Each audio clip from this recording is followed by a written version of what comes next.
Hi everyone, welcome back to the United Stand. I want to talk about the first two games of the season, especially yesterday at Brentford. I mean, we'll go over Brighton very quickly. Brighton, I thought were horrendous. McTominay, Fred, and Shaw, I thought were absolutely horrendous. I honestly thought we wouldn't see any of them playing today. I was shocked to see that Shaw still started because I thought Malasey was all right when he come on against Brighton. He's obviously dropped McTominay, but obviously what he's done yesterday now with for the Brentford game is absolutely criminal in my opinion. So let's just get straight into the first couple of goals. So what I've noticed from watching the game, and I now have watched the highlights twice, is the first two goals are definitely coming from something that's been worked on the training ground. If you watch all of our goal kicks early on in that game, Martinez takes him to De Gea. Eriksen does that deep run from midfield towards the 18-yard box and they try and give him it to him to reverse pass it out to Maguire. It's clearly been set up to try and beat a press.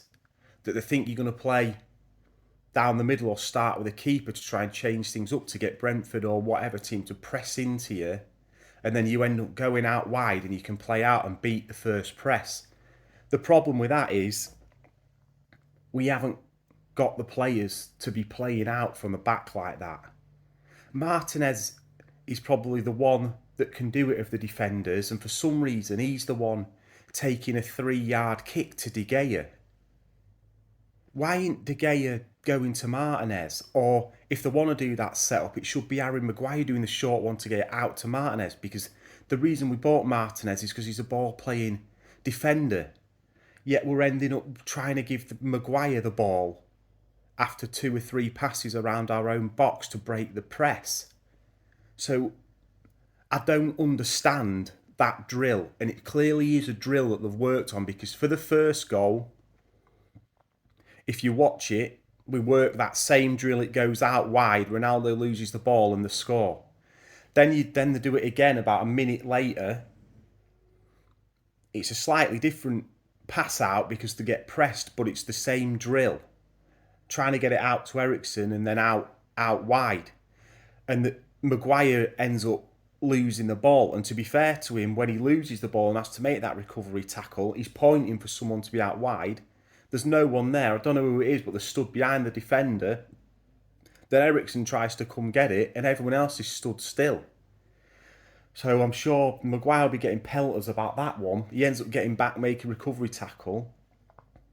But I can't actually blame Maguire on that one because he had literally no option. He probably should have gone long, not giving it to Eriksen. But they clearly instructed that back four, De Gea and the 2 centre-backs, to play through Eriksen. And that's what they've tried to do in that first half. And Brentford have read it like a book and just pressed everyone up the pitch, man-marked everyone and just let us fall into a trap of being poor on the ball at the back and unable to break the press. The third goal, we're up in their box as per usual. We can't get a shot off, fanning about Sancho and think it is, and Ronaldo lose the ball. One punt up front to Tony. He's in behind probably, I guess it's Delno or Maguire up there. Good ball across. And Bueno just, he out paces, out fights, out desires Shaw to get back. And it's a good finish. The third goal's actually not a bad goal. But again, it's a good goal from a Brentford point of view. It's an horrendous goal from a United point of view, because again, we're trying to squeeze the play. We're on our own halfway line. And we're done with one ball over the top again.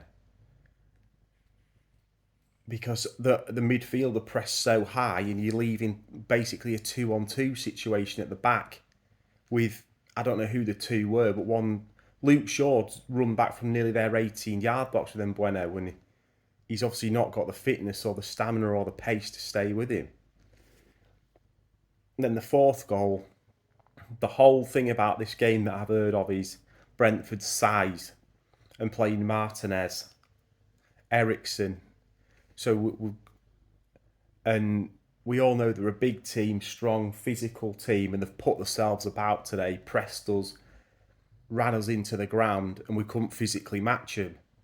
And that's why Martinez and the likes have been hooked at half time for Varane and McTominay to give us some height, some strength to deal with Brentford. Because in the first half, we all said that the worst first half we'd ever seen pretty much was the one versus Liverpool.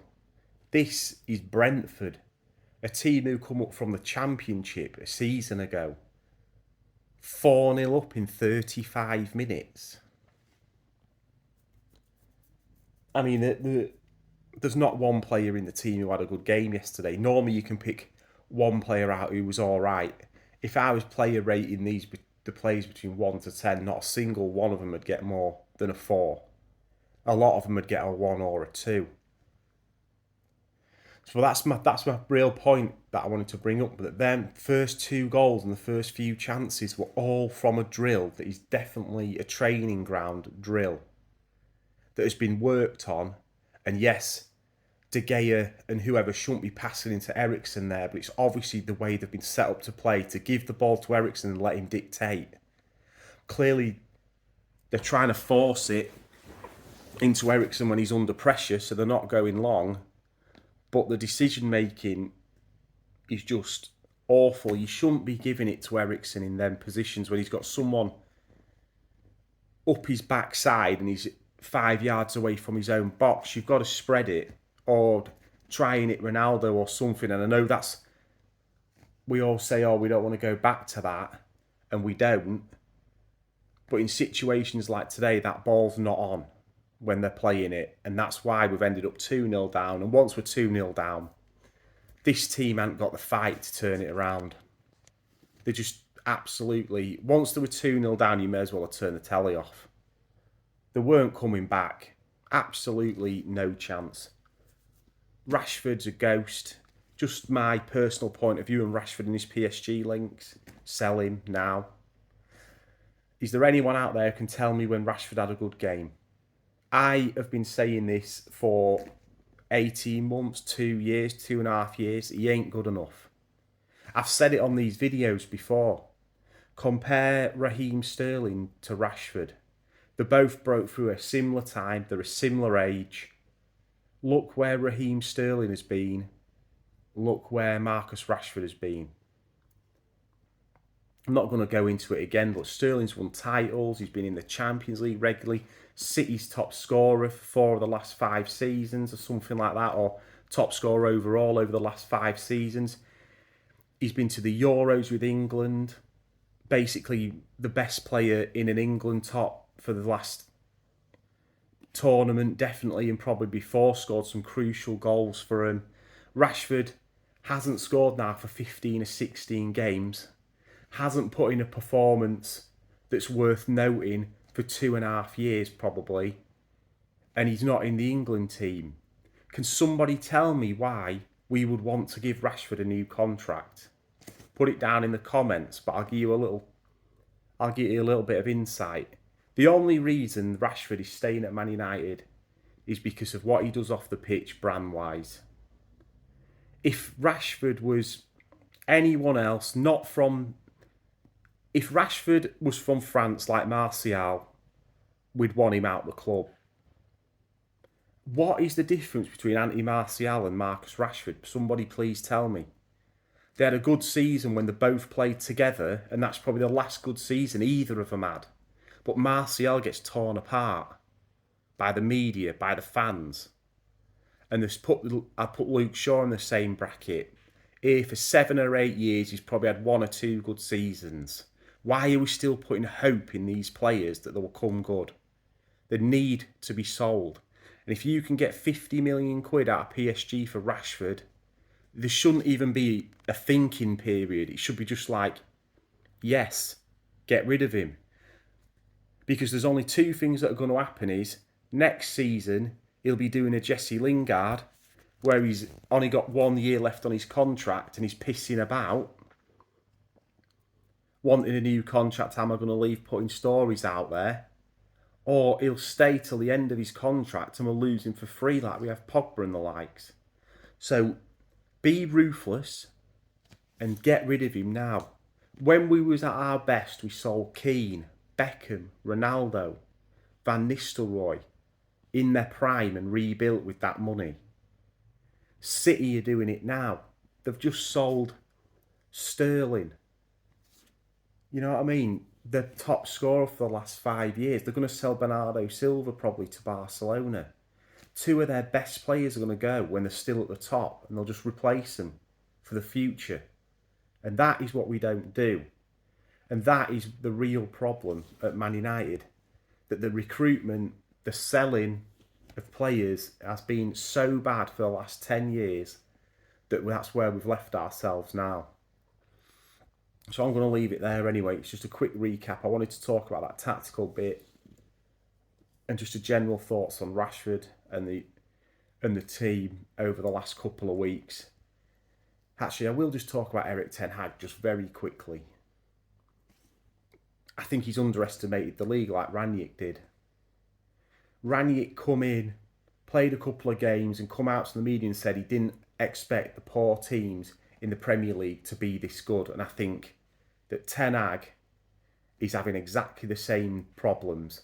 I think he's gone out on pre-season, he's played Liverpool, Palace and Villa and got decent results against them all. And thought, oh, they're 3 Premier League teams, they're not too... They don't seem like they're that good. He's gone out with the same team as we had pre-season pretty much.